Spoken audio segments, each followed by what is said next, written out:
Yeah, I'm good. I just started recording, just in case. Great. I forgot.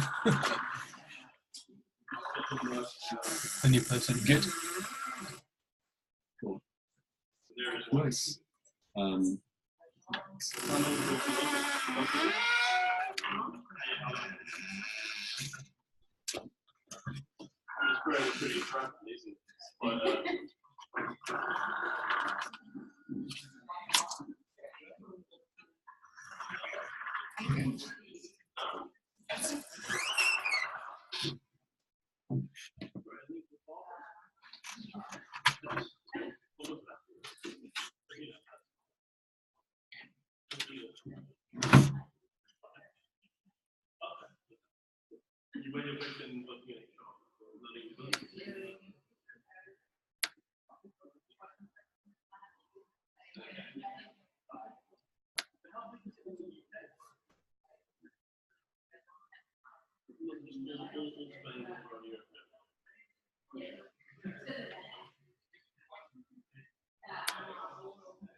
That's the little.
Hello.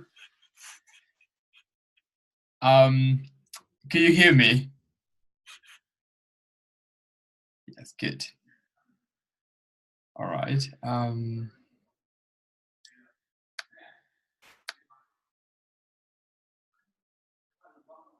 Can you hear me? Yes. Oh, cool. Sorry, I'm just finishing another meeting. We've got 1 minute, haven't we? Yes. Okay. What I need to do soon is I'm just going to mute all of you, and then we're going to communicate by chat. Okay. So I'm just waiting maybe another 2 or 3 minutes, so we're going to be all ready. Cool. Excellent.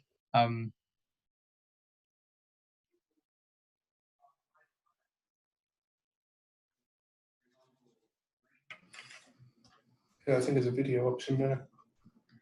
No, a little upwards arrow next to it.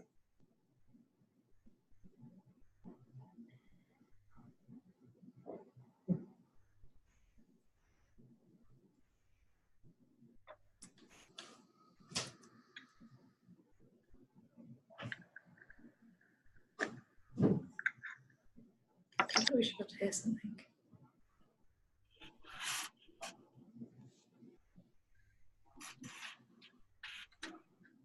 All right, I think we could start now.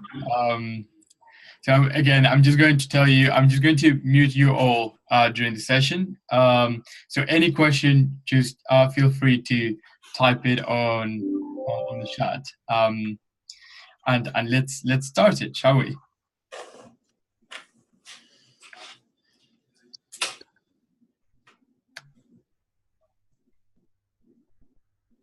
Okay.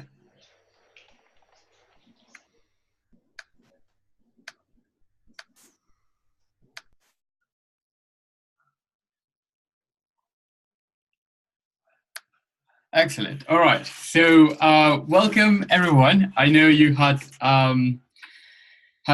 really good launch of the event of the data fellowship recently, and also you've been setting up your computer for the data fellowship.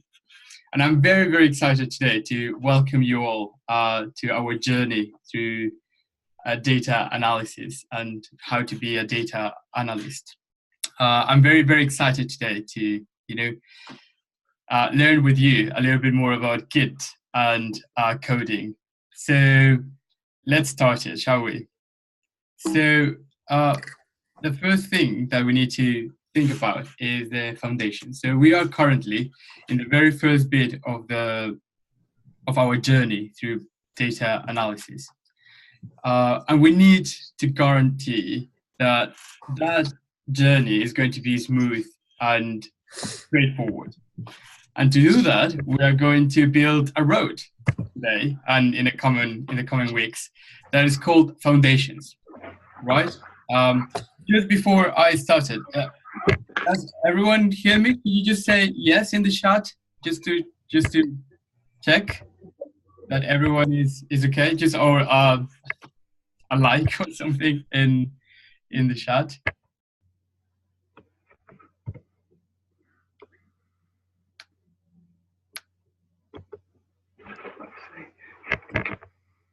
Good. All right. Can you hear me? Good. All right. So as I was telling you, Foundations is, in my opinion, the most important part of the data fellowship. Why? Because we are going to build this road, and it should be smooth. We all are a little bit kind of like with different backgrounds, right? Some of us probably know much about coding, others know much about statistics, but the idea here is that we all are going to be in a relatively similar level to go through machine learning and more sophisticated techniques, right? So that's Foundations. And Foundations is indeed divided in 3 different parts, right? Today, that is Introduction to Git. In a couple of weeks is going to be stats and probability, or as I love to call it, statistical thinking, because we're going to think about hypotheses, statistical questions, and how to test and be more rigorous in our understanding. And finally, we're going to talk about programming, either in R or Python, probably in R. And this is actually the best part, where we're going to kind of join all this knowledge into programming, and that's going to help us to go through data analysis later on using machine learning and so on. So we are currently in Introduction to Git, and I'm so happy that this is going to be our first kind of like meeting indeed. And I hope you are going to enjoy Git as well. So, Introduction to Git. I know like some of you already heard about Introduction, like Git, right? I mean, during the setting up of your computer, you had to install Git. But could you just tell me in the chat whether you you have a kind of like a different knowledge about Git? Have you ever experienced Git in a different way rather than just installing Git in your computer? Ooh. That's the chat. Good.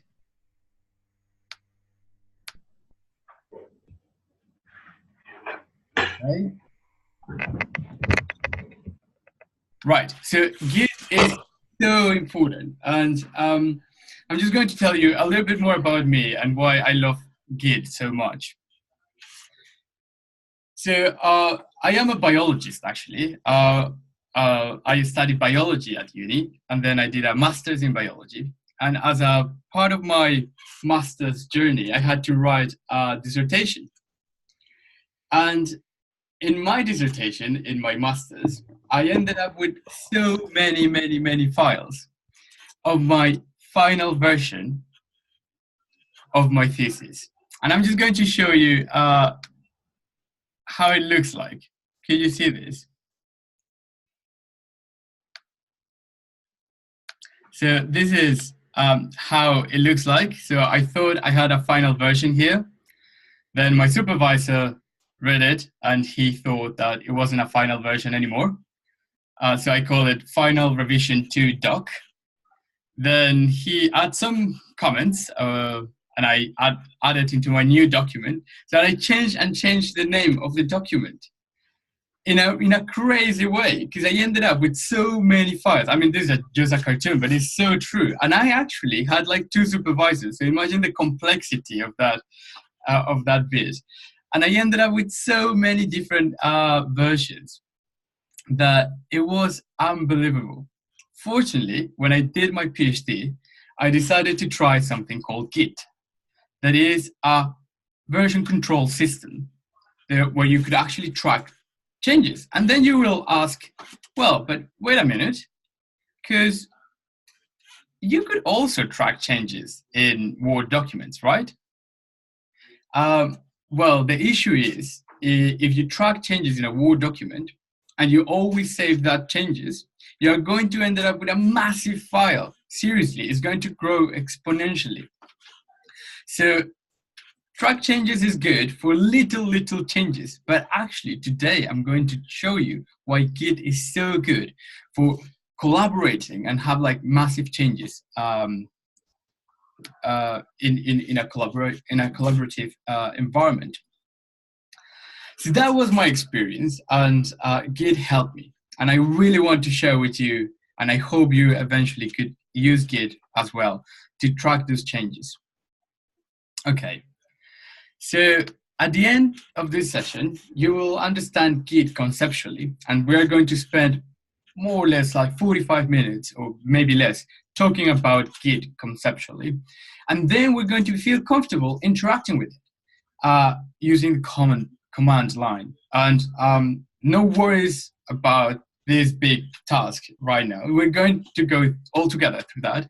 But let's have a look of this bit, Git. So it's a funny word, isn't it? What is called Git? So it was invented by this guy, Linus Torvald. And he is indeed a genius. Seriously, he is really good. He also invented Linux, that is operating system that many mobiles actually have, and is an open source operational system, rather different from Windows, for example.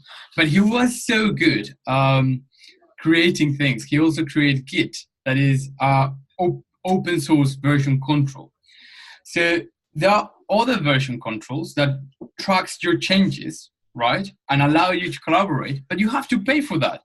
This guy actually made it for free. So it's an open source program. He is, I don't know if you ever had the opportunity to perhaps watch or like listen to one of his talks, but he's not a person that likes people in general. He's not very, I don't know how to say it. Yeah, he struggles quite a lot to communicate with other people. But he is brilliant. And he always said that he named after himself all his products. The first was Linux, and the second is Git. So he's just like acknowledging the fact that he's not really nice to talk with. But he's brilliant. He is seriously a genius, in my opinion. So he invented Git as an open source version control that anyone could use it. And it's so powerful that anyone actually could use it without internet. It's so amazing. And we're going there soon.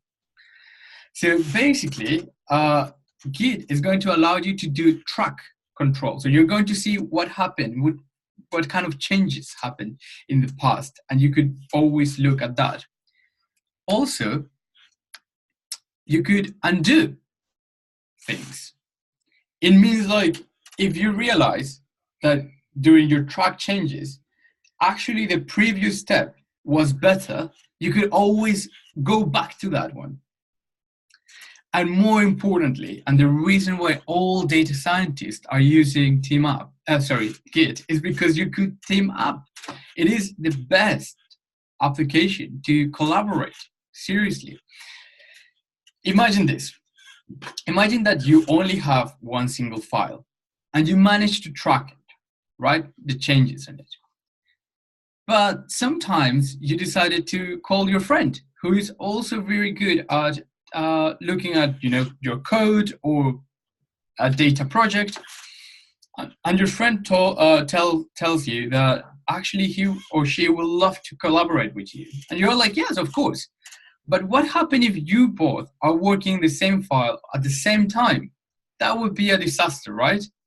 Well, with Git, that's possible.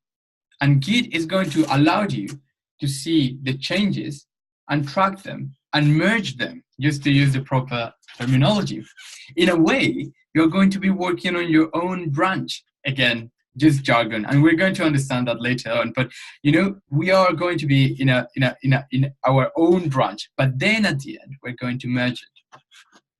It is funny because I'm a botanist and I'm going to talk about branches, but I'm not going to talk about plant branches anyway. But those branches are going to be our best friends for sure. So would you ask, well, why the image of like this German probably chord is there? The reason is because actually these tracking changes over time is so important that the court in Germany is using it. If you think about a law, is a law changing time? It's a Word document. Well, it's a text document, and it's able to change over time based on the judgment of Congress people. So then, if you think about that, if you could track all the changes, you could always see the evolution of a law, and that's actually very important.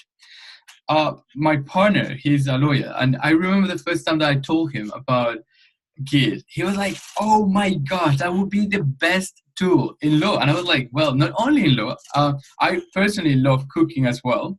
And you always kind of like change a little bit the recipe and you want to track those changes. Well, Git could help you. And we're going to see that. But obviously, for the purpose of this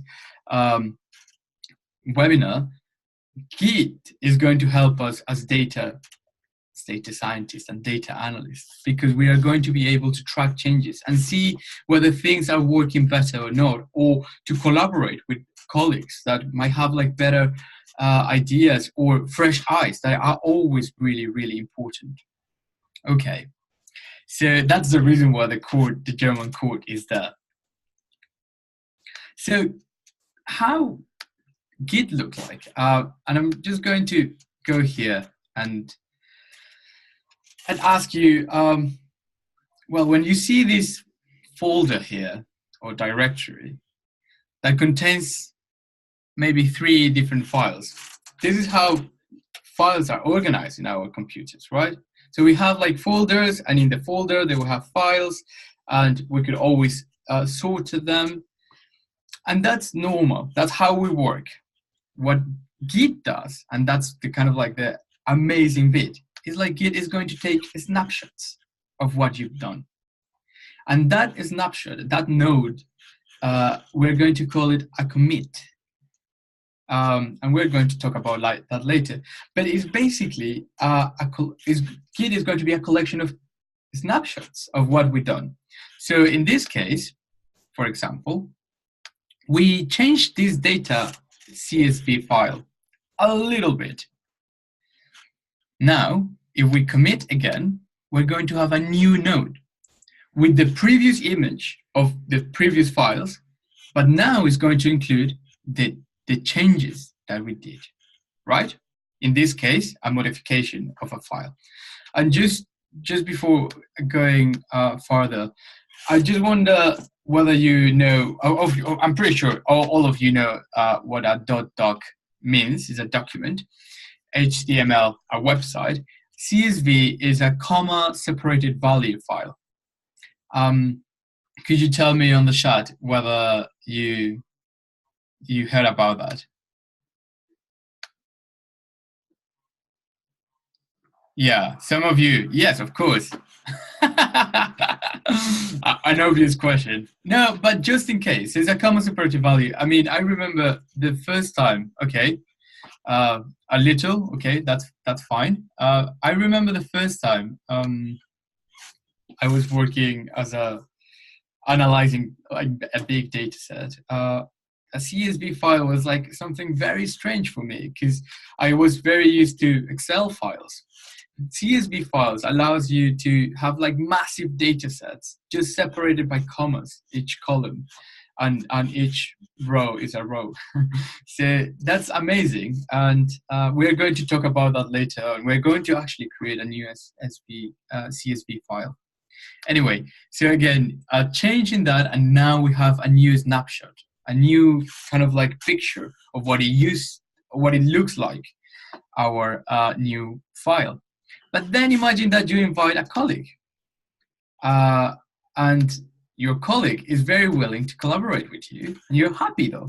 So now you're going to divide your work in different branches. You're going to have your own branch, and your colleague is going to have their branch. And your colleague somehow create a new file called master new CSV. And that's kind of like bold, right? You are very excited about that. He commit that change, so he ended up with a commit, create a new node, and he did, or she, a new snapshot of the file. Then the magic of Git is like you could then later on merge the changes that your colleague did and whatever you have done. And that is kind of like conceptually what Git is. So you have branches where you could do commits, you could merge branches, and you could always have commits as nodes, as snapshots of what has been happening. Just for nomenclature, usually this central line here is called the master branch. People didn't know this, but they could always change the name of the branch. It's just like a different name. But for us, it's going to be important because that's the kind of like the column of the whole project. And we are going to try to commit changes ultimately to merge them into the master branch, right? So to do that, we don't need to be online. We could do that in our computer, and that is amazing. However, many of you will ask, well, but what if I want to share, right? If you want to share, or if you want to merge different branches from different users, you might need to be connected online. You have to, actually. And that is kind of like the important bit. So maybe some of you have been heard about GitHub. So if you have heard about GitHub, could you please maybe in the comments add about that? A little, yes. Yeah, GitHub is seriously amazing as a library, right? What is very, very important about GitHub is it's also for free if you want to have like non-private repositories. But GitHub is not Git. So that is the first point. It's not Git. GitHub, imagine, is a library. And your changes or your chain of changes is going to be your book. So you're going to put that book into a library where everyone could actually see it if it's not private. If it's private, it might be difficult. But GitHub is the library. Git are the books in a way. But it's a book that looks a little bit odd because it's a historical book in a way. You could always see different versions of the same book from time to time. That is the most kind of like important difference between them. I wonder whether you have any questions so far. You can always put it on the chat.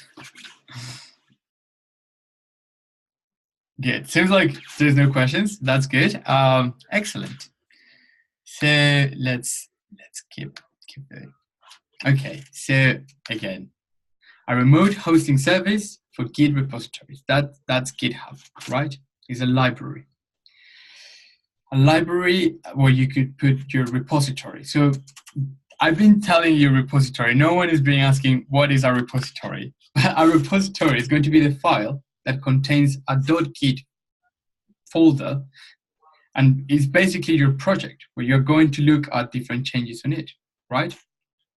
Another good thing of Git, and I forgot to mention, is like you could always track changes not only in a single file, as perhaps Microsoft Word does, but you could always track changes in a folder, in a directory. So you could change things in the directory, and you could always see the changes there.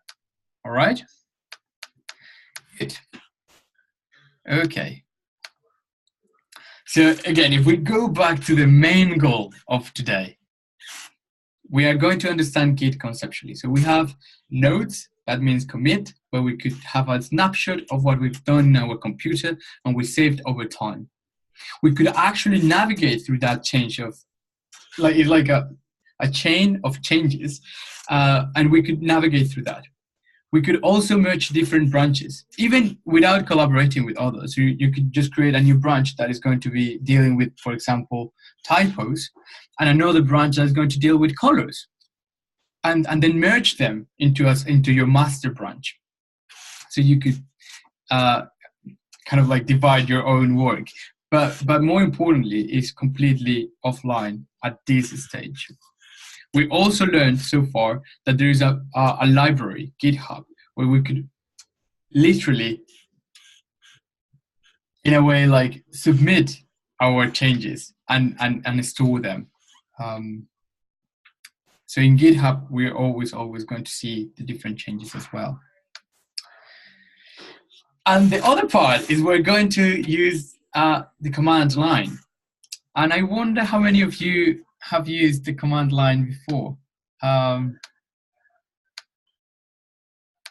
just going to see. Have you? Could you just tell me in the... I have. Okay, Ashley, good. Many years ago. Amazing.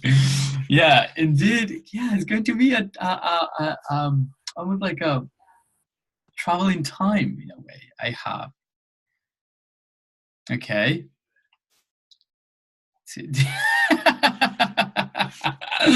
Oh my gosh. Okay, that looks great. Not until last week. Okay, so that's amazing. So it means like you guys are very good at that, and I'm very happy to hear that. So we're going to use command line. You are seems to be experts in that. That's good. If you haven't, no worries. There's no problem. We're going to learn here, and if you have, just be patient. Just for the record, I just wonder which kind of computer are you working with? Like, are you in a Mac or in a Windows computer? Okay. All right. Okay. Okay. That answer is overwhelming, right? I actually going to put my answer.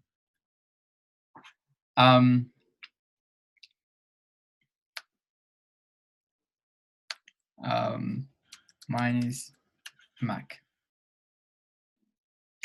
Okay, good. Oh, by the way, in the chat, I appear like Emily Franzini. She's a really lovely friend.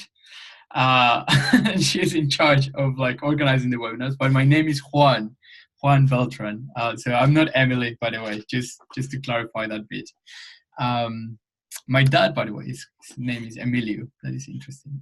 Anyway, so as you mentioned, it's going to be a travel in time in a way.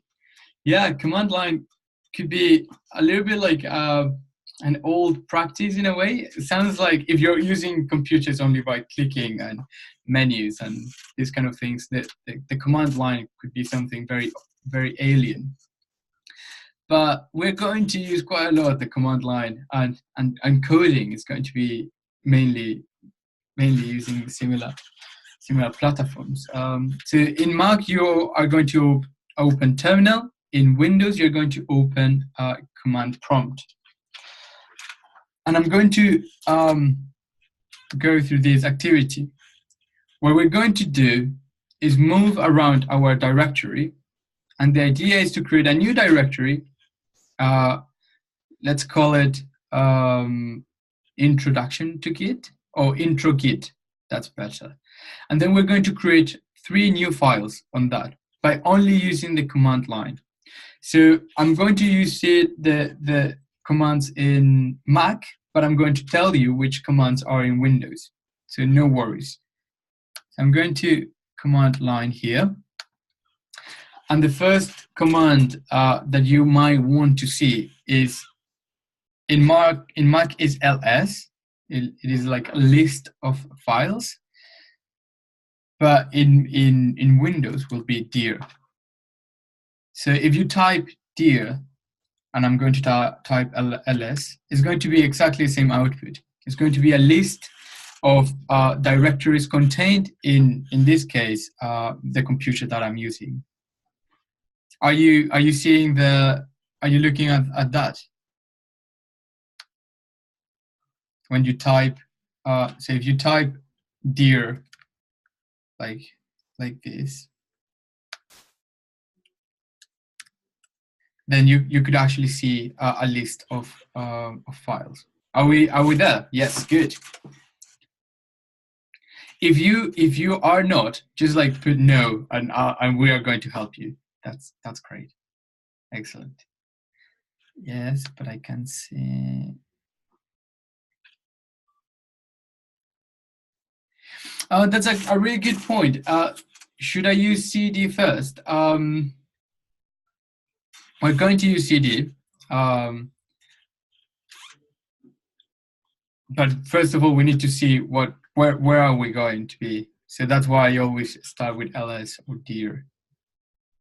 Good. So I'm going to create my directory in documents. So to do that, I'm just going to navigate through that using cd documents. But you could obviously create your directory wherever you want, but I'm going to use documents. So if I do cd documents, now look at this. Now it says documents here. It means like I am now in documents. Are we okay with that?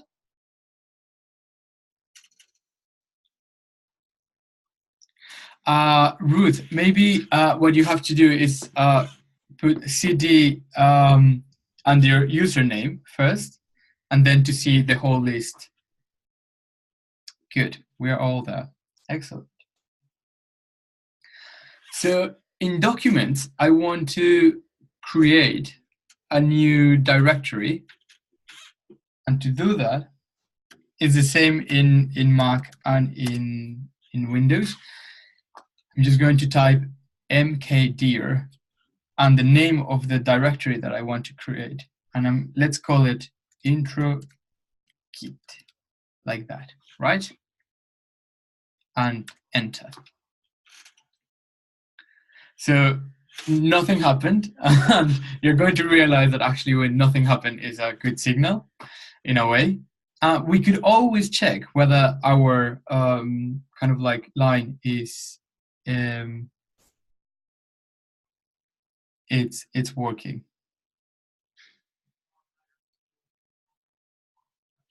Empty on Windows.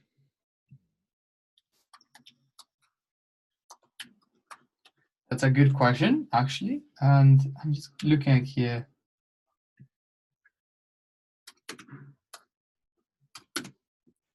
I think I select make dir, Ruth, because is the same for Windows and Mac. That's the reason. What if you're making a typo? That's a really good question. Indeed. And yeah, it could be, it's going to tell you a mistake. However, if it's a typo here in making a directory, your directory is going to contain a typo. So in that respect, it's not that bad. It's just like only your directory is going to have a funny name. Anyway, if we navigate now to that directory, so if we use intro git, just for the typo thing, I'm just going to make a typo and I'm going to put intro git and see what happened, and say like there's no such a file or directory, right? So I need to do it correctly. So cd intro git, just to clarify what happened when you're making a typo. And in that moment, we are actually in our directory. So again, one way to look at whether we are doing the right things is navigating through here. So I see that I create a new file, a new directory in documents called intro git. And I'm going to keep it open, just exactly. Well, Ruth, you're right. You could actually delete it. In Windows is with the command del. In a Mac is rm. But anyways, let's go there. So remember the activity. The activity was to create a directory. We did it, and now we have to create 3 different files. One .txt, one .md, and one .csv. Right? How to do that, you will ask.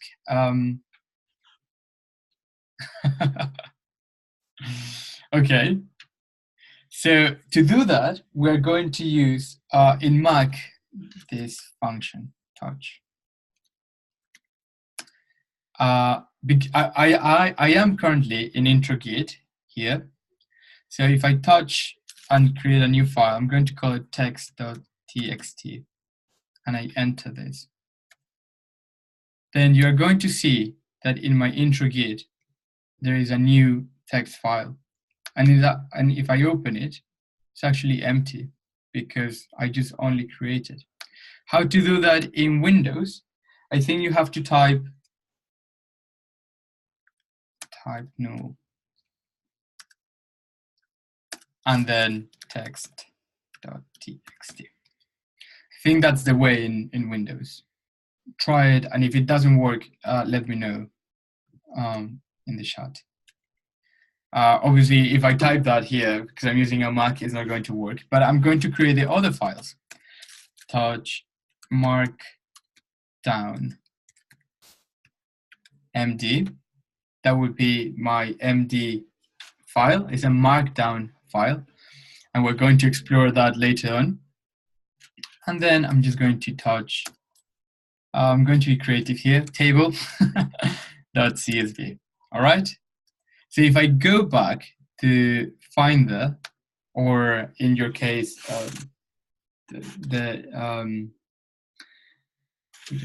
okay, good. The interface, we're going to see that we have the 3 files here. All right. Are we okay with that? Yeah, exactly. No worries. I could go through that. So I think in Windows, you have to do type new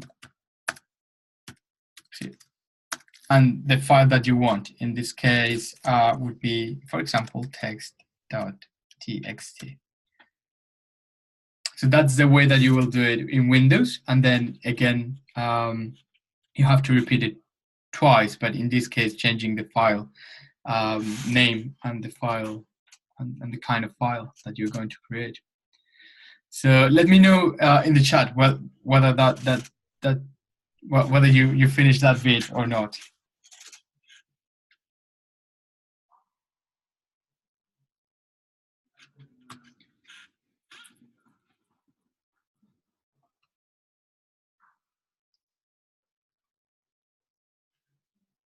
Oh yeah, so spaces are corrected. Please mind spaces.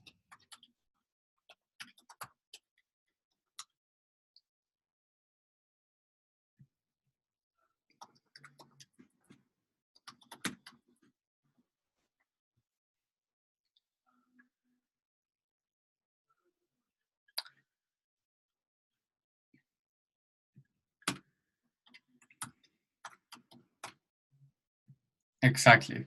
Yeah, spaces are fundamental here. Okay. Okay.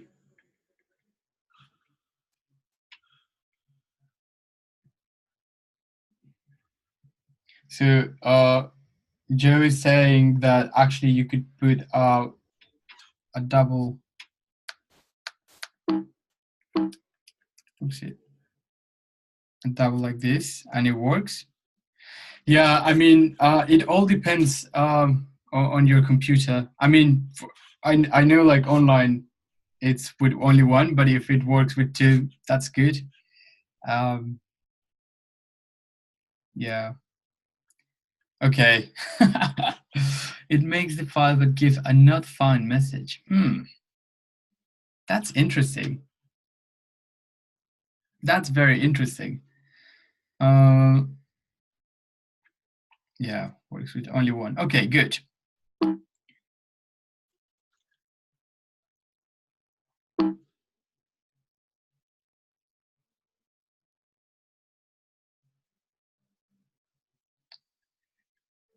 Yeah, it is important that you create your files in the directory, in the correct directory. Exactly. So again, just going to go through these, we call the list of all directories and files contained in our username. Then we go through documents, create a new directory called intro git. I purposely did a mistake here to show that it's not going to work if you have a typo. Then if you navigate through that new directory, you could, inside that directory, create new files. Yes, exactly. And that's the amazing thing, Ruth. You could always call, in my case, called ls to see what files are there. Exactly. In your case, you're going to run just dir in your directory, and it's going to tell you which files are there.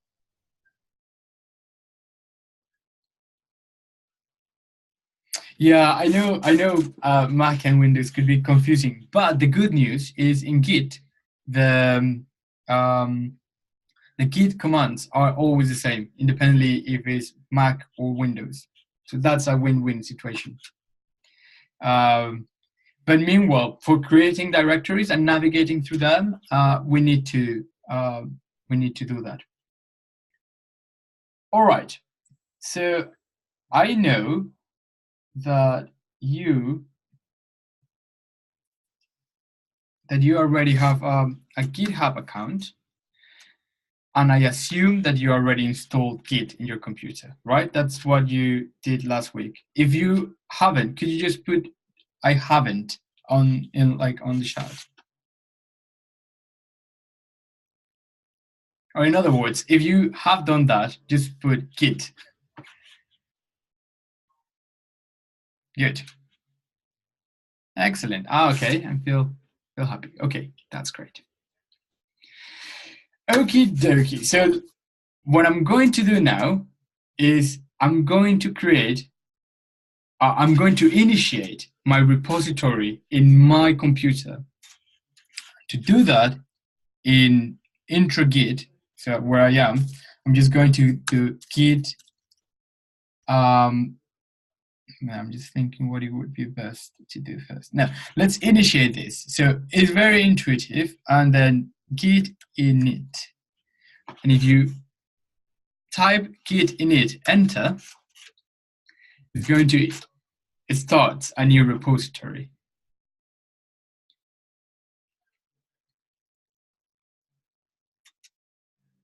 Are we good? Maybe you will say, what is that? Okay, so what happened? Actually, what just happened is we create a new folder that is invisible, but we're going to see it later on in our Atom, where it's going to be contain all the snapshots that we're going to create. Okay.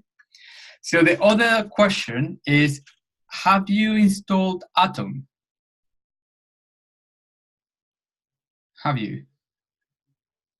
No. All right. Okay. There's no problem. No worries. No worries. It's okay. Ashley, good. I don't think so. Okay. So is a overwhelming no. So I'm not going to use Atom. I'm not going to use Atom. I mean, Atom is just like a text editor, where you could always connect with Git and you could visualize changes. It's very, very, very robust tool to see your kind of like evaluate your work. If you have it, there's always an option to download it, but don't do it now.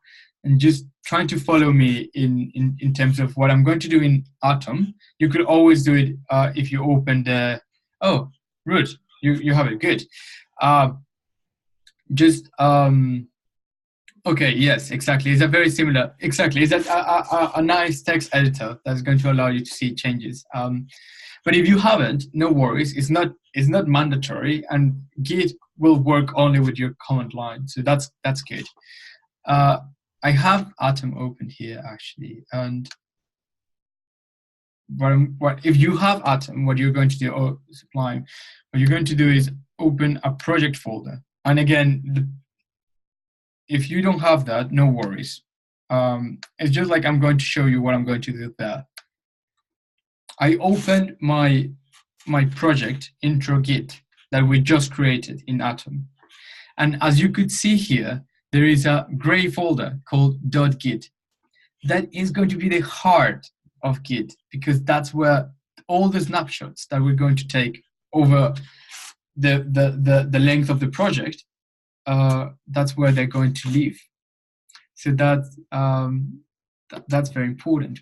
And as well, we have, again, some files here. What I want you to do is, if you don't have Atom, just open your text file in your text editor that you wanted, in any text editor. And what you're going to do is start typing something. So I'm just going to type my favorite thing, my favorite things are. So I love, for example, cooking. I love I love coding. I love teaching, and I also love talking with other people. So I'm just modifying this text, right? And now what I'm going to do is save that.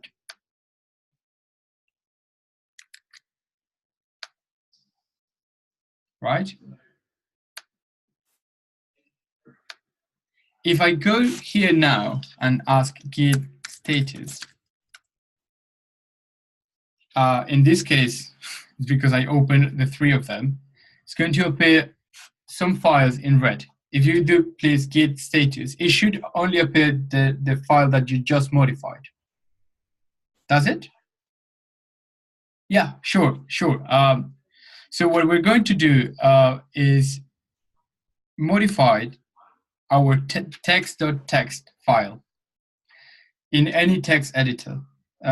Ruth, you have Atom, so what I recommend to you is to open the whole repository, the whole folder, using add project folder, and then click into intro git. In there, you could just modify it as much as you want. Maybe a happy face. Today is Monday. I don't know, just modify it in any way.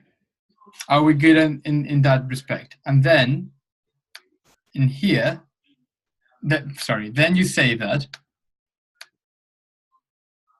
Once it's saved, you ask git status.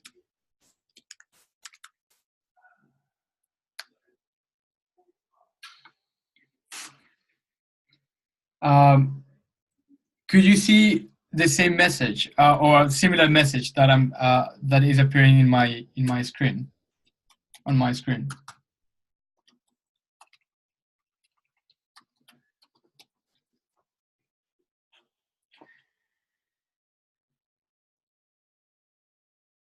Oh, sorry, Ruth. Okay, so I save it.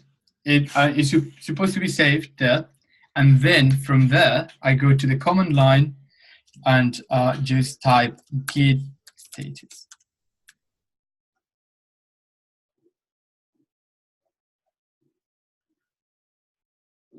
So once it's saved, we are going to see that in status we're having a new. Oh, you don't have a save option. One way you could do it is using Control S if you have a Windows, or Command S if you have a Mac.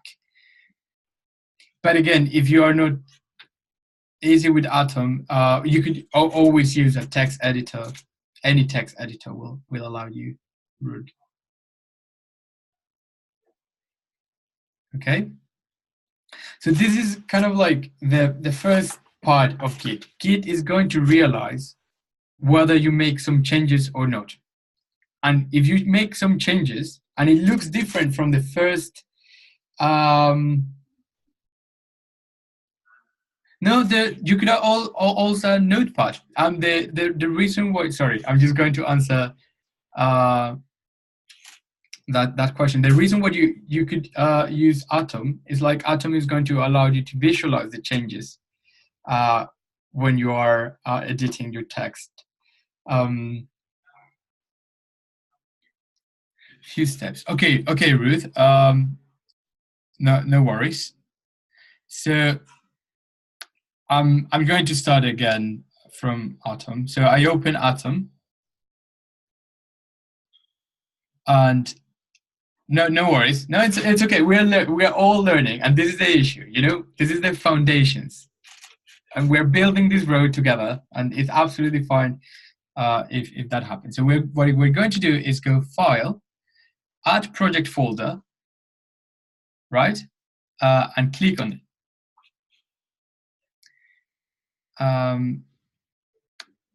And there, I'm just going to navigate through Documents. In Documents, we create a directory called intro git. I open it, but instead of like clicking and clicking the different files, just keep intro git and open, right? And then here we are. Tell me if you're right with that. Great, that's good. And now on it, you could always modify it. So today is Monday. Today was raining in London.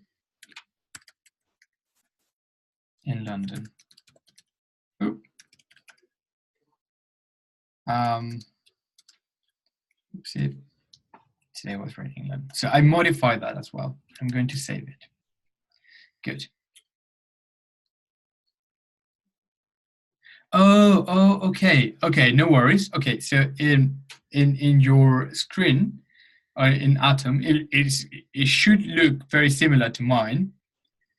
You could always navigate through the different files, and just click in the file that you want to modify in your Atom screen, and then you in the right hand you could just add any text. That would be fine. Let us know when everything is okay with a happy face in the chat, or just say yes. Oh, great! That's good. Excellent. Okay, so you save it. So now if we go back to the command line, and said git status, it's going to appear that we have some files in red. Are we all there, right? Good, excellent. So this is the first bit of Git. Git have like different levels. I imagine like Git is like a dancing way. I don't know how to explain it, but I feel like it's almost like dancing, because you from changing some files, then you have to stage them, and stage them just only. I mean, it means that there are changes, that Git is aware that there were changes, and you are aware there were changes, but you actually haven't accept these changes. To accept that changes, we're going to set git add, and the name of the file that we want to kind of like stage, the file that we eventually want to commit to make this snapshot. And in my case, I've been modifying text.txt, right? So if I enter that, nothing happened. So that sounds good. If I ask again, git status, now there is a new difference. Is the color. Did you see this? Changing color. So green in this case means that that Git is aware of the change, you are aware of the change, but you want to commit only one thing, that file in green. Well, I mean, we could actually use git add dot, and that what it's going to do is any single change that happened before is going to be acknowledged as a part of the commitment, but we haven't committed yet. That's the issue. Imagine if you're going to take a picture of some people, some of your friends. For a very strange reason, you don't want a friend to appear in the picture. I don't know why, but that's the case. Then you could say to that person, could you just like move to the left or to the right till it's not in the picture anymore, right? This is almost like similar. So the green ones is going to be like the people who are going to appear in the picture, and the red files are the people that we don't want in the picture. If you're a good friend, you are going to add all your friends together. So that would be git add dot. And if we put enter, if git add space dot, and then ask again git status, we're going to see that all of them are green. All of them are appearing in the picture, but we haven't taken the picture yet. We're just like putting them all together in a stage kind of, and this is actually the jargon, staged, in a staged position, right? Are we good? So you will ask, well, what next? We need to take the picture, and to take the picture, and please follow this.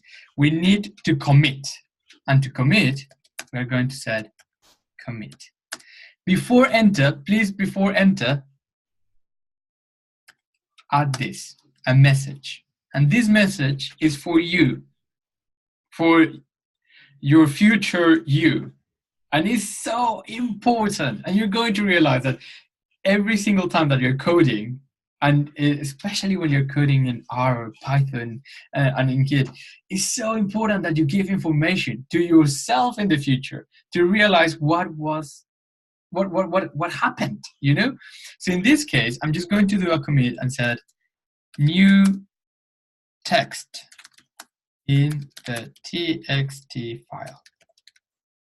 So I know that if I commit that and I go back in time, I will know that that new picture really means that I add new text, right?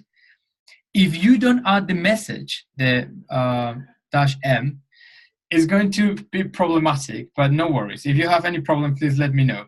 But if we enter that, it says that we create that commit. It also said that we need to configure our name. And that's actually very important. We're not going to do it now, but you could do it later on in your house. Or maybe we could do it now. I mean, just looking at time, but let's do this. Git config global. And then you're going to put user.name, and your name, in my case, is Juan. That is very important because then Git is going to know that the person who modified and add the text in the text.txt file was Juan, right? You could also configure your email. This is really important if you're thinking you're in a team. And imagine that you're creating this amazing app, for example, that is helping people to locate easily a charity and donate easily money. And you're creating that. And somehow one of your colleagues ended up and put a line of code that is not making the app running smoothly. You really want to know when that happened, and also who did that, to say, "May please next time help with the code." But also, imagine if your colleague is creating a new app, like a new version, you always wanted to say thank you. So it's not to kind of recriminate someone, it's also to acknowledge, you know? So that's important in the username. Are we good with that? Could you please say yes if we are good? Ah, that's a good question. How do you check your name? It's time to introduce the Git log. Git log is the way that we're going to look at the history of our commitments. And we only so far done one commit. And I think in that case, it says also guest user because I haven't checked before when I commit. So let's do a new commit. And this commit is literally nothing. Not a good text, but it's literally nothing. Okay, nothing to commit. Okay, maybe, yeah. Now we need to do changes. So let's do a change in our CSV file now. So if we go to our Notepad or any text editor and go to table CSV file, what we're going to create is an CSV file with 3 columns. The first column, let's call it year. The second column, let's call it name. And the third column, let's call it color. Right? So that is going to be kind of like the head of the table. The next row is going to be the data. So let's say year is 1998, 88. Name is Juan. And my favorite color is actually green. Oh, actually, I'm going to put it like this. It shouldn't be like that, but it's fine. And just green. And let's say 1985 is my sister. and her favorite color is actually pink. And my brother. So I'm just modifying. You just modify as you want. Doesn't matter what it says, but it should be a CSV file. That's right. Good. And then again, I go here and save the file. If you're in Atom, and this is why I love Atom so much, but if you are not in Atom, no worries, there's no problem. You could do that straight in Excel, yes, but always remember to save it as a CSV file in the same directory, because Excel sometimes have like this horrible almost attitude to save everything as an Excel file for obvious reasons. But yeah, of course you could do it in Excel. Anyway, if we look back at Atom, on here, table now is orange. What it really means is, if we go back here and ask git status, it's going to show us that the table was modified. Are we all in there? Yes? Good. So again, now Git knows that we modify something. And it's in a way asking us, hey, would you mind to kind of like include that in the next picture? Oh, Ruth, I'm so sorry for hearing that. Yeah, I mean, keyboard is so important. I mean, it's going to be so fundamental, especially when we're coding in R and these kind of things. Yeah, exactly. Anyway, so we are here. Git is telling us there is a change. There is a person now willing to be in a picture. Do you want to include that person in the picture, or in this case, a file in the snapshot? And we could say git add all of them. Even though it's only one file, I always find that all of them, even if it's one file, is fine. Unless you really want to only add a particular file or a particular set of files. So then again, this is like easy status again, and it's green. Again, that file is ready to commit. So the only thing that we need to do is to commit. And to commit, we do git commit a message, in this case, modifications in the CSV file, right?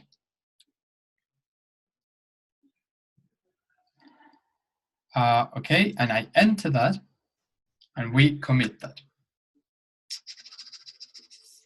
And if we go git log again, yes, my change is there. Did you see it? Author Juan. When? At 11:01. That's good. So you could actually see git log in your computers, that there should be two different changes in Git, right? Are we good? Excellent. Okay, so far we've been taking snapshots of single files or the whole directory. What about now if we create a new file? Let's do that. Let's create a new file, completely new file. In my case, again, is touch, touch, and the name of the file, but for you is type null greater than, and then the file. And I'm going to touch and create a new file called text2.txt. And now, without looking at anything else, I'm just going to ask for the status of Git status, right? And it says there is a new file, right? So again, similar logic, we add it, and then we could commit with a message called, with a message called new file. Excellent. And then we have that new snapshot. So please let me know if you are there.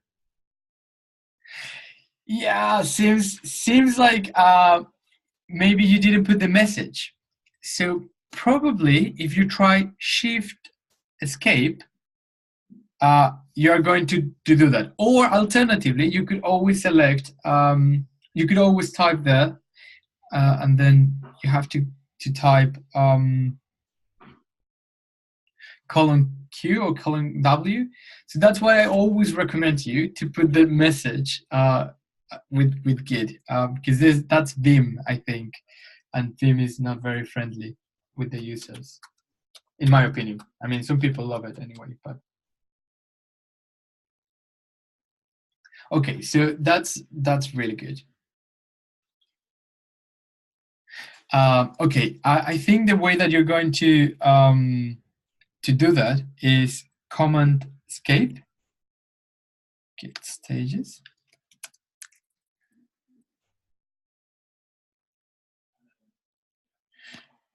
Yeah, that's actually to go back.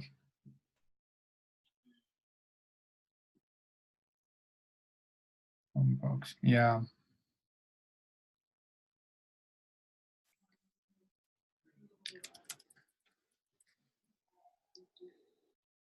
Okay.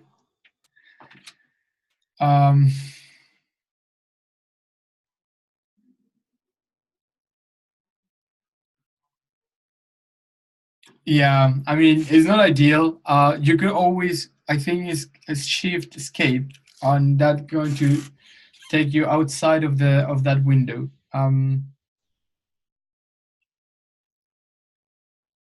Do anything. Yeah. Maybe Ruth advice is the best in that case. Just close the window and start again, navigating through your directory, and ask for Git status.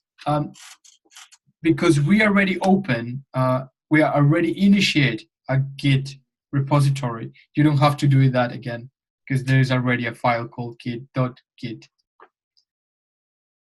Okay, so now it's time to create new branches, right? So we were talking about branches, and to create a new branch, we're going to ask git branch and the name of the branch that we're going to do. And in my case, I'm going to put it very original, new branch.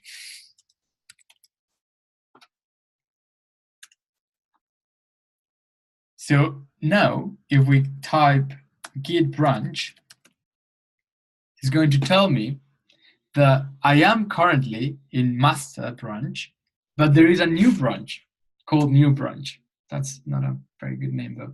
Okay, there is a new branch there. To switch between branches, I'm going to use git checkout and the name of the branch.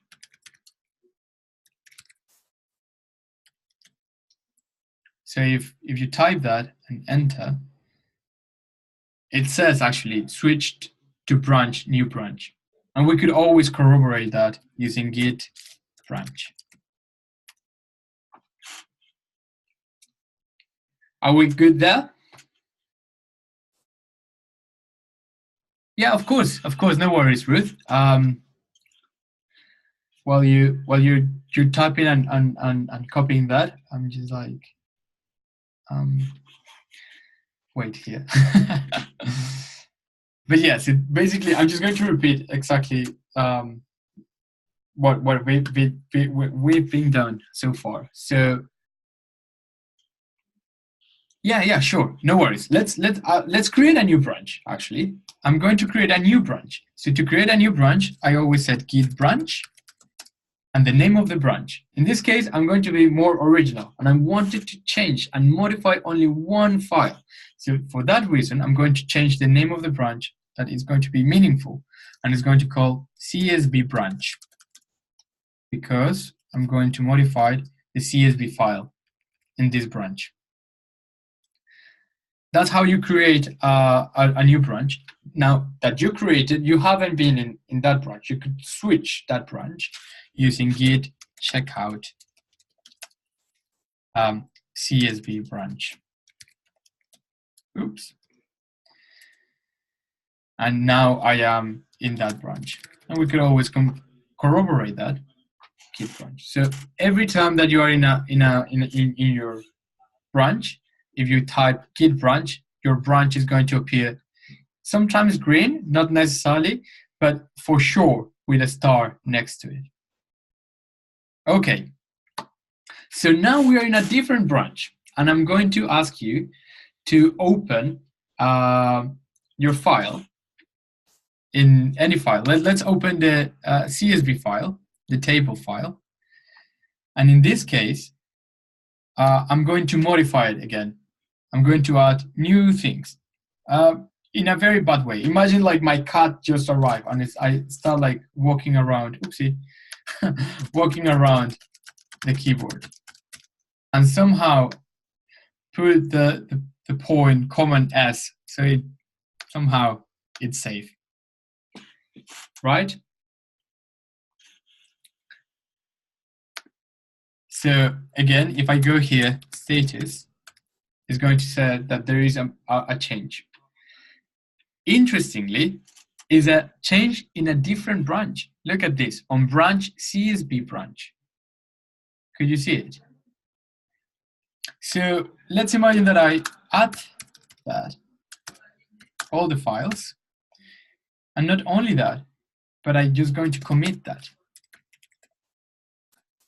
with a message called my cat is not very helpful. Well, my cat is cute. It's lovely. So if I commit that, it's going to be fine. So if I got git status, I'm going to say that there was a commitment.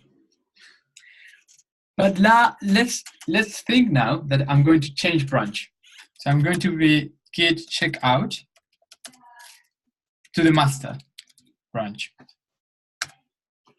I switch. And as soon as you switch, go and find your file that you just modified. In my case was table. And boom, magic. There is no changes here.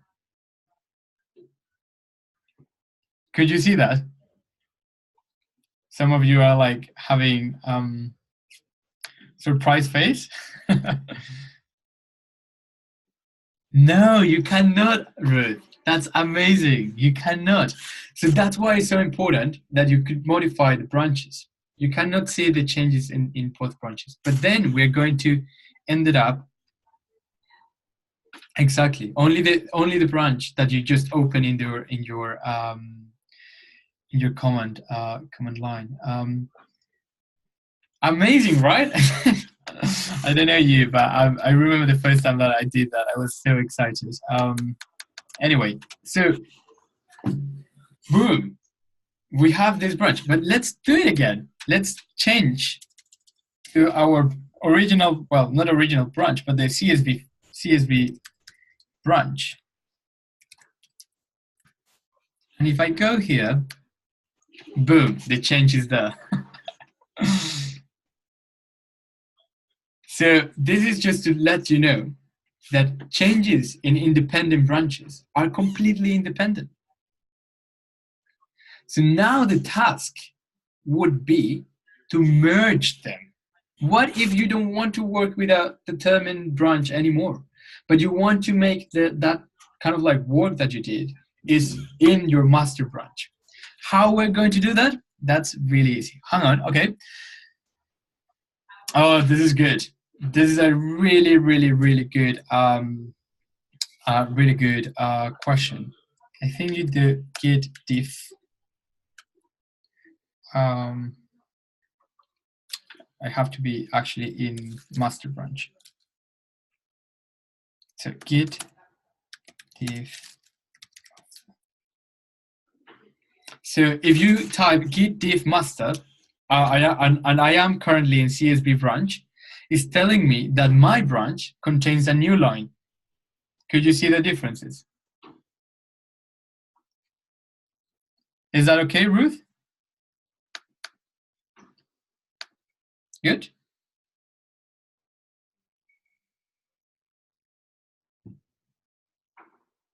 So you could always see the changes in the command line. Yeah, well, that's a really good point. So, for example, Atom is going to allow you to see multiple changes at the same time, and see like compare both files. That's why yeah, exactly. Even if it's a change in 100 or 1,000 rows, you could always see that. Yes, it could be done by side by side visually. I know. There are other options. For example, GitHub Desktop could help. But again, I mean, you could always check that out. To be honest, Git is very clever in a way, and is going to kind of know which changes are like legitimate and which are actually clashing, and is going to let you know the changes that are literally clashing between branches, and that's kind of the important thing. Otherwise, wouldn't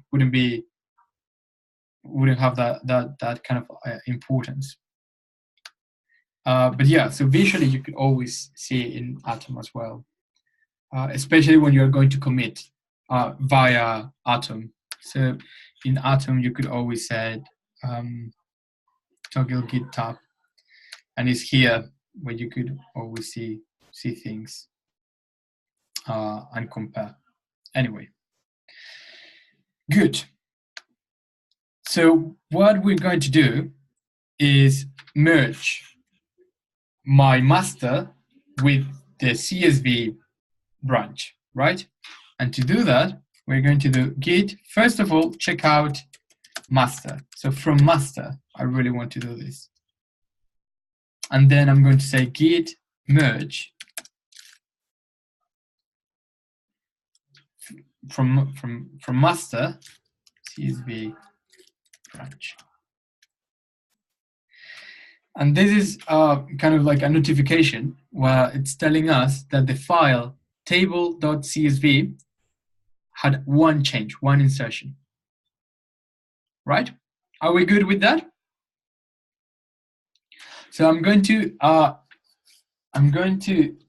ask you now to go to GitHub, the repository. All right. So I know you all have like a GitHub account. That's great. And I also know that you are maybe able to see the Git repository from Decoded. That's great, because you are going to navigate through them the rest of the next 18 months. So that's very important to be familiarized with. But let's go to GitHub, and we're going to create a new repository, right? So in that case, this is my profile, but if you go to repositories and click there,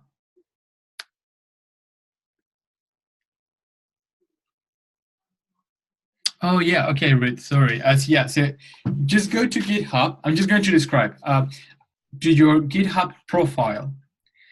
On the top of your profile, it should be some headings like overview, repositories, starts, followers, and following, right?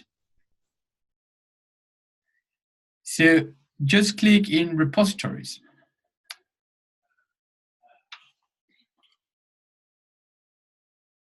Good. And then from them, we're going to click in new.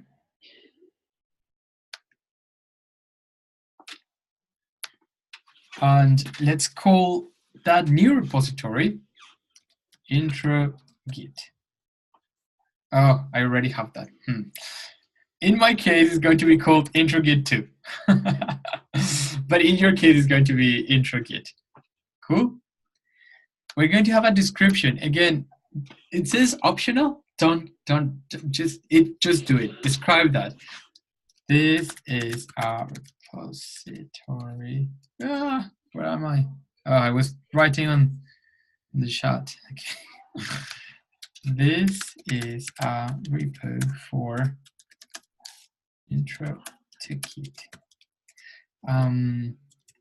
It contains Yeah, I'm just going to keep it brief. It's going to be public. This is the place where you could create a repository that could be private. So you choose who is going to see it, or public. Many of the repositories in Decoded are actually private because it's for you guys, but sometimes it's public, and that's also very, very good. This one, for example, is going to be public. Do you want to initialize this repository with a README? You could always do that. It's going to be a markdown file that, by the way, we haven't worked on that, and we're going to do that soon, but I'm going to put yes, and then I'm going to do create repository. Please don't change anything of these two things. Creating repository. Good. And now we have 3 different options, right?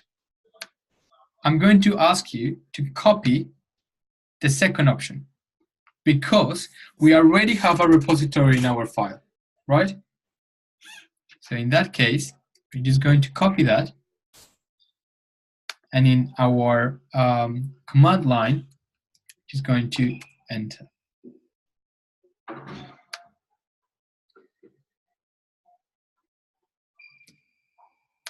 Yes.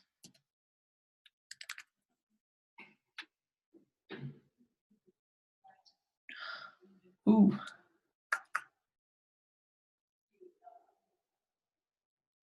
Oh, we need to set up the RS key. Indeed. Let me have a look at that.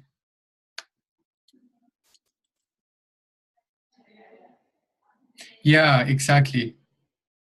Yeah, that was my mistake. Damn, sorry. So we go back. Let's create a new repository. Oh, maybe I could modify this. Okay. I'm going to initiate that. The intro git 2, 3. Create a repository without README because we already have our file. Repository. And then from here, it's going to create this. Just going to, before that, just check whether I am in the master. That's good. Already exist. So I'm just going to change the name of mine.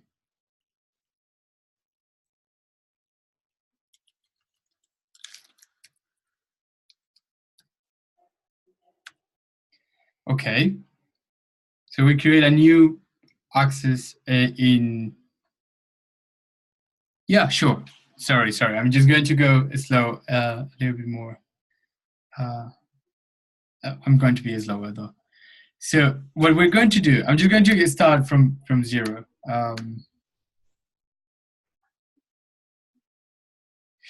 Yeah, so you have these 3 options, Ruth. The one that is create a new repository on the command line, right?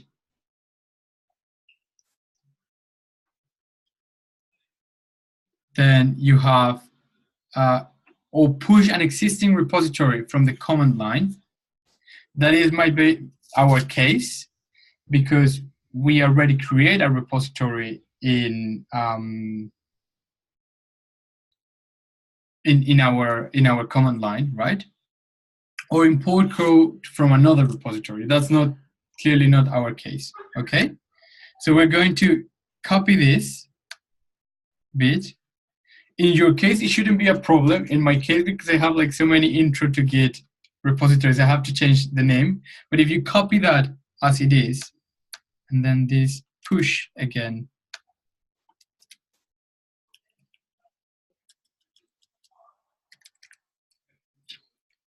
is going to help. Oh, I need to create the keys actually. So if you go to your username here, I can't copy and paste. You could always copy using this kind of like button here. So if you click it, it's already copied in your directory.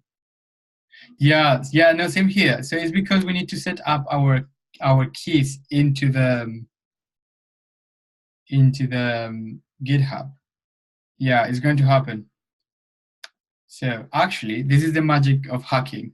You know, we have this problem. We could actually copy that and always go to Google and ask what happened. And you know, the amazing thing of Git is Git always have people who had similar problems than us, and they always happy to help. So for example, in this case, I have this error. Okay, it's a similar one. Just copy your root content as a new GitHub SSH key. Create. Yeah, I think we need to do that.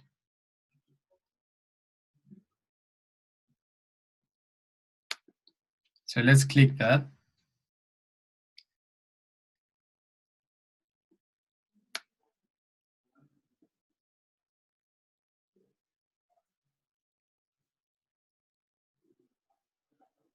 I already have my keys. So I don't want to to damage my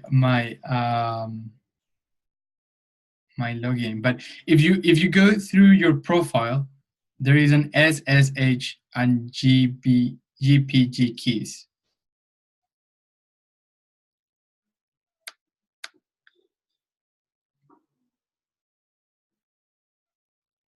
So then you're going to generate new ones.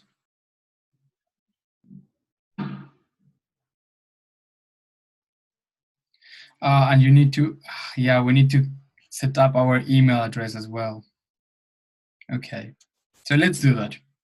So did you remember here, if we go to Git user, what's it, Git user? Remember when we add our name there? Oh, yeah. So if we go here, git config global username, we're going to have user email. And instead of Juan, it's going to be, in my case, Juan@decoded.com. And enter. So now we're going to have an email. So it really requires us to have an email. I don't know if you can hear me, but I don't know what you're trying to do now. Sorry, Ruth. What we're going to do is, what we are doing is pushing our repository from our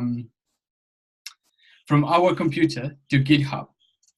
But GitHub is denying the access of that because we haven't had the keys. I haven't even got. I don't understand what you're. No worries. I don't understand. You said nothing about keys, and I don't know what they are or what we're trying to do. I feel like I'm the only person struggling here, but I don't understand. No worries. It's what fine. You're trying to do. No worries. So, do you have a GitHub account? Sorry, Ruth. Do you have a GitHub account? Okay. So if you open your GitHub profile, your profile.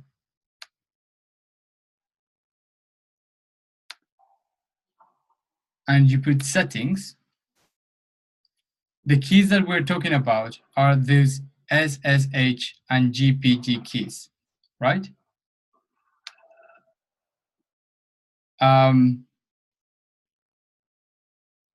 Yeah, no worries. No, it's fine. I know you only could see one screen at each time, so it's fine.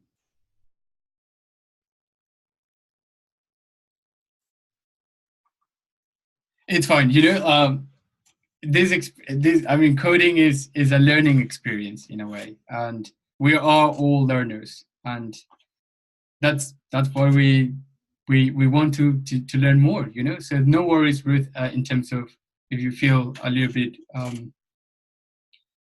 lost at the beginning. We are here all to help you, so no worries. To help us, indeed. We are all learners. So are you okay with that? Yeah. So we need to set them because we need to connect GitHub to Git. We need to let Git know that we have that we have that keys. That is the reason. I didn't see that on my profile at all. Yeah, if you go to profile and settings, in your profile settings, you're going to end up with a menu where on the left side said profile, account, emails, notifications, billing, and then is SSH and GPG keys.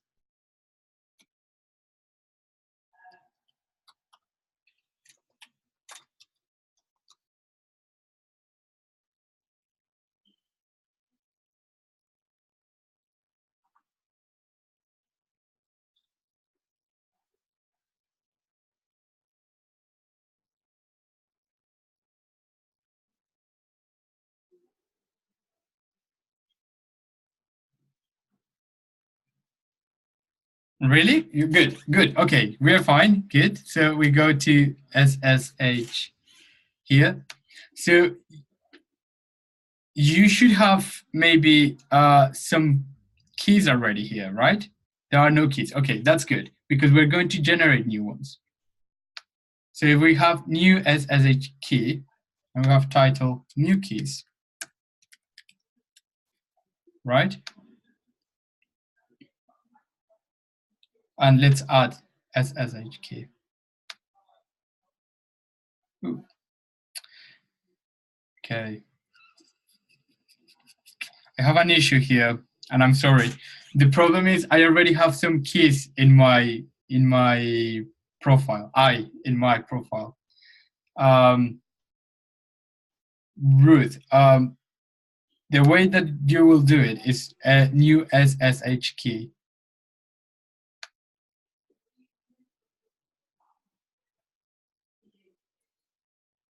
It has errored. Okay. Let me have a look. Maybe it's not only me.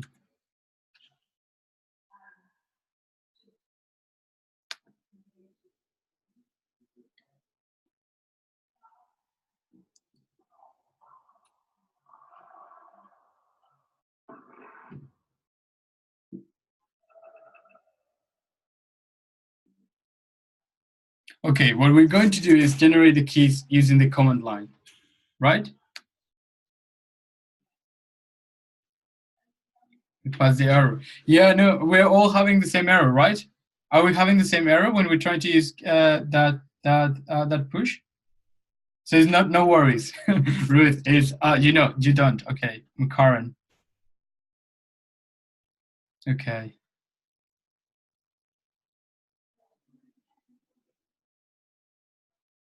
Okay. So what we're going to do,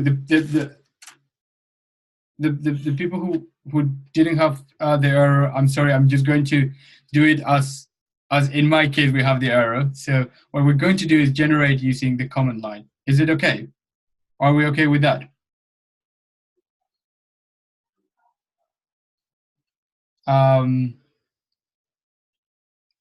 Ruth, are you okay?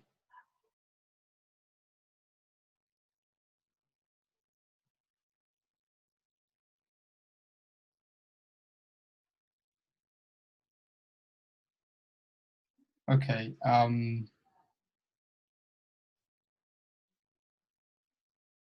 Okay. What we're going to do is try to create it with the command line.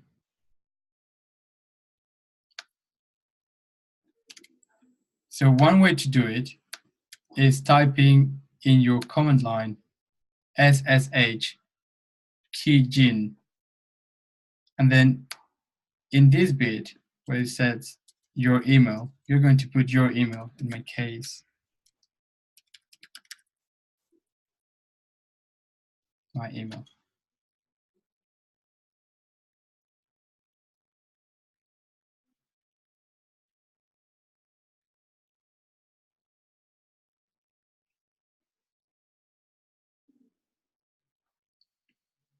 No, Ruth, no, don't say that. No, please, no worries. No, we are all learners. That's it. That's important, you know? And this is, again, this is an introduction to Git. We are not supposed to be I mean, we love to be like experts in Git, but to be honest, guys, and this is serious, the fact that we are doing commits and changes in branches in Git is a massive jump. And if we are good with that, I'm totally happy with this kind of like introduction. What we're going to do now is the extra kind of like a jump that if we cannot make it now, Ruth, no worries, because we're going to have an extra week trying to figure out that.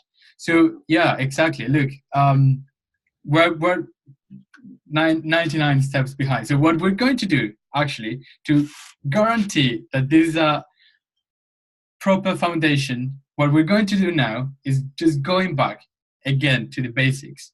Because if the basics are solid, I'm absolutely confident that all of you, using the workshops that you are going to do in the coming weeks, you're going to learn these bits of setting up online your GitHub account with our repository. But what is more important for me today is that you understand conceptually Git as changes that you could track over time, you could stage, and you could commit. So let's focus on that, okay? Ruth, please smile. I know. Let's go there, and let's go to the beginning again. And I'm sorry the rest, but let's keep this solid foundation all together. And I'm pretty sure if that is solid, we're going to end up being experts in Git very promptly. But let's not people behind. So Ashley, okay, Ashley is good. K French, I don't know what's your name, K French, sorry, but you are always behind. Catherine, okay, we all together, so let's do it again. To do this, I'm not going to do this. I'm just going to guarantee that everyone here understands Git conceptually, okay? So we have Git that is almost like a track record that is going to allow us to see changes over time, right? We know that once we create a directory using the command line, we could initiate a Git repository using git init, right? That's clear. I'm not going to do it now because you already created. But so with git init in any folder, you're going to initiate your repository. Then, if you modified your files, whatever you are using, either Atom or Notepad or Word, actually, or Excel, as you said, you're going to save them, and Git is going to realize about those changes. So then, if you ask Git status, in my case, is clean, but I'm just going to do some changes very quickly, just to have something to play with. Then if I do git status, Git is going to tell me that there was a change. Are we clear with that? Ruth? Excellent. Catherine? Excellent. Oh, that's good. Very good. So the way that actually Git notify us that there is a change, it shows us the file in red, right? It says something is not good there. Would you like to add it? And the next step would be with git add the name of the file, in this case, table CSV. You could do that. Alternatively, you could just put git add space dot. That would add all the files that have been modified. In this case, we only modified one, but it's fine, right? So if we if we ask Git for the status again, it's going to tell us that one file is now on stage, is ready to be a snapshot as part of the history of the commitments that we're going to create. Right? So then we are ready to do a commit. Git commit, and then we're going to include a message for ourselves saying this is change in the table CSV. And we enter that. And it says that is committed. So if we go back to git log is going to help us to see the history of changes. So if you type git log and enter, you're going to see that there is a list of changes that happened, right? Are we okay, Catherine and Ruth?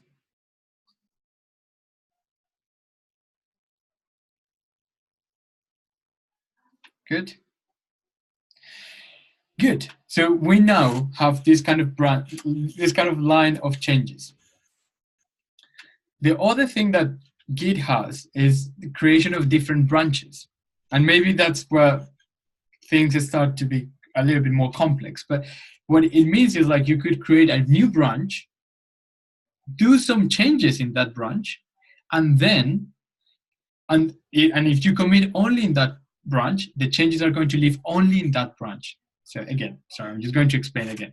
You could divide your work in different branches, right? Why? Because you're going to collaborate with people, or because you just want to divide the way that you're doing the job. So my first branch is going to deal with, for example, the color of the logo that I'm working currently, or typos. That branch, any change that I do and I commit there, is going to be saved only in that branch. So if I change the branch, I'm not going to see those changes anymore. So to create a branch,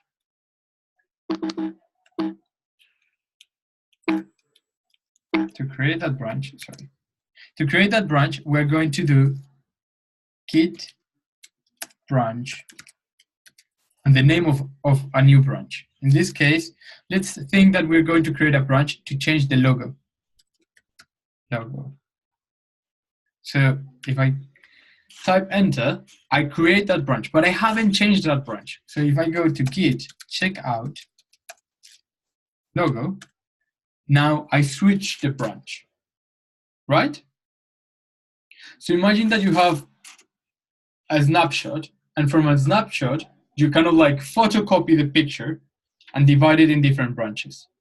But then at that moment, when you're dividing with branches, whatever happened in one branch is not going to affect the other branch. Are we good conceptually? So now that I am in the logo branch, I could come to my text editor and add more changes. Just random changes, and I save that. If I ask again, it's going to tell me that that file was modified. I'm just going to add those changes to be committed. And I'm sorry, I'm just going to literally use the same message as I did. It shouldn't be. The good practice is a message should be descriptive about what you're doing. In my case, for this reason, I'm just doing it very rush. So I know there are some changes in one branch called logo that they are not in the rest of the branches, right? But to do that, I'm going to merge them. And to merge them, I'm just going to change the branch to the one that I want to merge. So in that case would be git checkout. And in my case, I want to do the changes in master, but I could do in any other branch. Now I switch branches. So the branch where I am do not contain the changes that I did previously, right? Are we clear with that? We could always check that. If we go here, remember there were like several lines here in this file. Now there's no changes, such a change.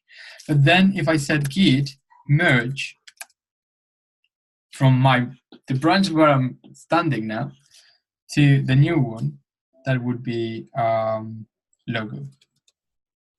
So in this case, look at this. It's telling me that there were like 10 insertions. Those 10 insertions actually are the 10 times that I push enter and and type some letters there. And that's what it's telling me, right? So if we understand that, seriously, it's amazing. And I'm very, very happy if we are in that kind of like position currently. I need to wrap up. So no worries if you feel a little bit behind. Again, you could always ask your mentors, or you could just directly ask me, send me an email. I'll be happy to help you, right? But don't feel bad for that. You know, I always think we are all learning, you know, and at one point there was a person who didn't know Git and now create Git, you know, like, so we don't have to feel ashamed of that. It's not, it's great. It's great to be learning, right? So I'm just going back to the presentation, because we should feel comfortable interacting with the command line. And I think we did. I mean, we were navigating through that. We were creating directories, we were creating files. We also modified some of them, right? And we do that via the command line. There's another thing, we make some changes and commit them. And that was kind of like the key activity. I was a little bit more ambitious, but this is the key activity and we make it and we're great. And I'm pretty sure you're going to do it later on in the week. So again, just to recap, Git is a version control software that allows you to track changes, allows you also to collaborate, allows you to return to previous kind of like snapshots or nodes, right? And it's going to have like this historial of the whole history of a whole project. So it's very important. GitHub, oopsie, sorry, that was my bad. Sorry. GitHub is where we're going to store our code online. It's going to be our library. No worries if we didn't do that today. It wasn't intended to. You're going to do it in your workshop. And if you have any question, please, please, please ask either your mentor, ask me, and I'll be happy to, you know, to help. So no worries. No, we are not alone here. And the command line that I think, seriously, if we haven't done anything before with command line, is a massive achievement if we done that, right? Again, no worries. This is recorded, so it's going to be available for you to see it. If you need to kind of like go back and see certain steps more closer, I mean. And I want you, please, please, and this is very important, to spend the next 5 minutes before the proper wrap up. Go to this link and just give feedback, because it's very important for us as a coder to know and to improve. You know, we are all likely to improve. So yeah, I'm just going to let you send the feedback, and then in maybe 5 minutes, I'm going to do the wrap up. All right? Okay.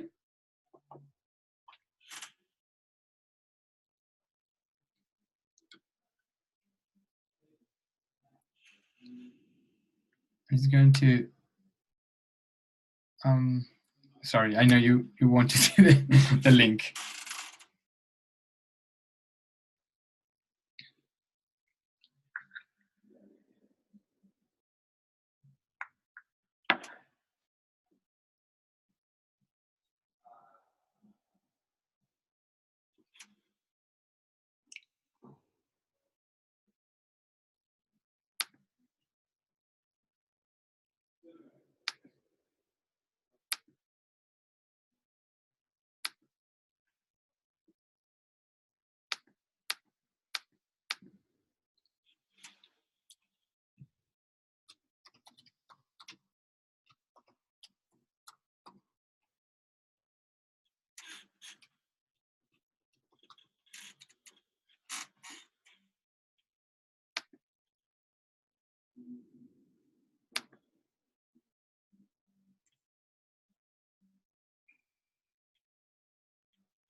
All right. Shall we? I mean, if you need more time, let me know in the chat. Or if you already finished, just put finished, and we could just wait to wrap up. Good. Oh, thank you.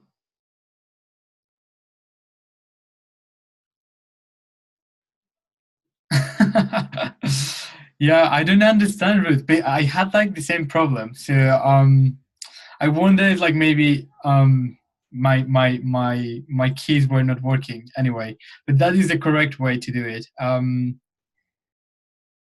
Proxy plug the website. Oh, sorry. Okay, we're just waiting here. Let's wait maybe another 2 minutes. That's good.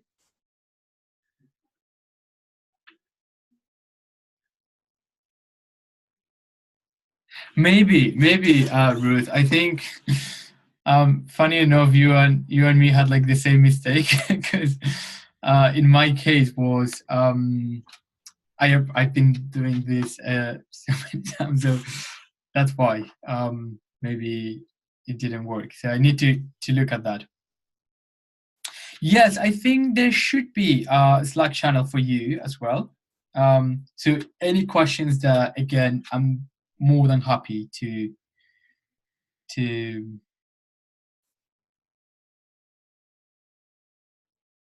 okay.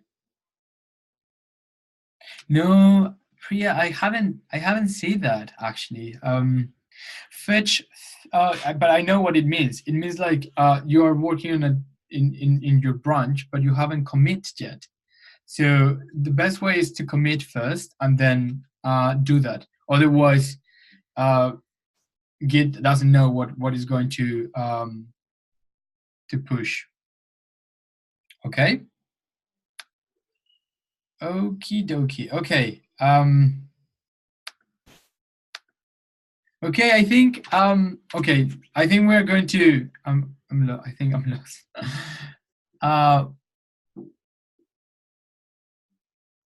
So, wow, that's a good question. It's a good practice to modify your files. I'm just asking the following question. The question is, would you typically code modified files in another application and then use Git purely for tracking, committing, and managing the repo? I'd say no, really. I mean, did you mean, for example, using Atom? The question could be divided in two parts. So it's a good practice, always do the changes, modifying the files, obviously in the platform that allows to modify the file, but use Git always in the command line to commit and track the changes. There are other apps like, for example, GitHub Desktop. I am particularly not like into that, but is again all about tasters. So if you feel like maybe you are more visual and you want to see things when are staged in green or not, that's fine. Yeah, so I'm going to ask today whether the Slack is going to be ready for you all. And yeah, and I already gave my email. If you have any question, please let me know. There's also a really good website I'm going to show you. There's actually the official place where you could download Git. They also have like really good documentation. Where I have that. I think that is Git.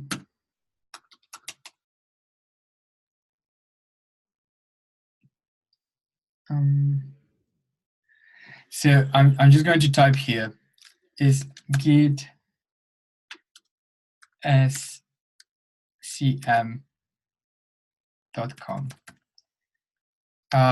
Is really good if you really have any trouble. There is actually a really good book called Git Pro. we all wanted to be there, but yeah, I mean there is resources available there. And again, this is like an introduction. I'm very happy if we understand and grasp the conceptually Git and practicing in the command line. That's a massive congratulations. And okay, let's wrap up this. So again, this is going to be important in our data analyst and data scientist career. The fact that we're going to create, modify, and be focused on this kind of changes, but also collaborate is going to be fundamental. So I'm very happy today. It was, I think, a great success. We did that conceptually. I'm very glad at least that very good foundation is going to be completed. And again, next time that we're going to you are going to be together, you're going to wonder about statistics, not like calculating in particular statistics, but thinking statistically speaking. And that's going to be excellent as well as part of the foundation. And eventually we're going to do R programming, and that's going to be the best bit of foundation, because where we're going to combine everything that we learned today in terms of like feeling comfortable with the command line, feeling comfortable with Git, tracking changes, but then also with the statistical thinking, and combine that to programming in R or Python. And since then, it's going to be a massive jump, and you're going to be a data analyst very soon. All right, that's, I think, all from here. But I hope you had a really lovely Monday, and always remember, we are all learners. All right? Bye.